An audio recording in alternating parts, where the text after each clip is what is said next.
কোমরটা আরো বেঁকবে, ঠিক করে করো। হ্যাঁ না না ডাক্তার বাবু, মায়ের পার্কিনসন্সটা বেটার হচ্ছেই না, ক্রমাগত মুভমেন্ট স্লো। এই কি সারাক্ষণ নাচ করে যাস তুই? ডান্স ক্লাসের সময় নাচ করবি, এত নিচে কি হবে? সারাদিন নাচ নাচ নাচ, ঘরে ঢুকেও শান্তি নেই। পড়াশোনা কর মন দিয়ে। হ্যাঁ ডাক্তার বাবু, না মানে মুভমেন্ট বলতে ওই মা এককালে ডান্স করতো, কিন্তু ওই আর কি, সেটাও বহুদিন আগে। মা তো সারাদিন বসেই থাকে, ওঠে না, চলে না। কি গো, হ্যাঁ কি অবস্থা? কি যে বলে ডাক্তার বাবু, বুঝতে পারি না, এটাই তো মুশকিল। আরে মা কি সে হ্যাপি থাকবে এটা আমি কি করে বুঝবো? সারাদিন তো আমি বাইরে থাকি না।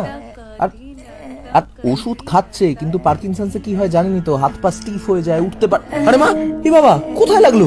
আরে কি হয়েছে? এই রে, কি করে বললে তুমি? আস্তে আস্তে, বারবার তোমায় উঠতে বারণ করি আমি। আস্তে আস্তে, আহা, দরকার লাগলে আমাদের বলতে পারতে, তুমি তো কথাই শুনছো না গো।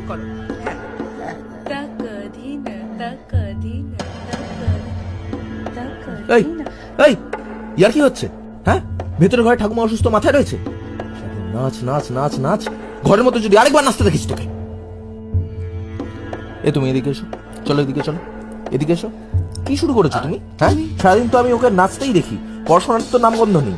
তুমি শান্ত হও, আমি দেখছি। দেখছো মানে?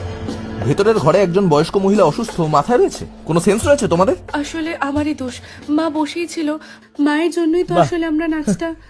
একটা বয়স্ক লোক অসুস্থ, তুমি তার নামে একটা অভিযোগও দিয়ে দিচ্ছ, মানে আমি বুঝতেই পারছি না তোমরা কি শুরু করেছো।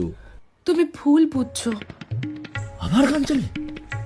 এই তুই আবার গান চালিয়েছিস? বাবু,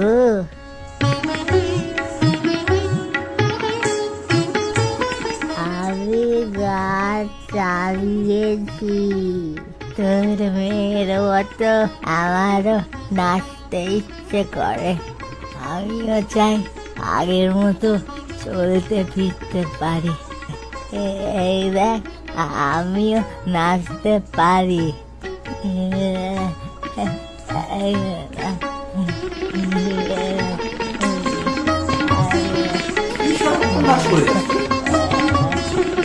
ঘরের মধ্যে যদি আরেকবার নাচতে দেখিস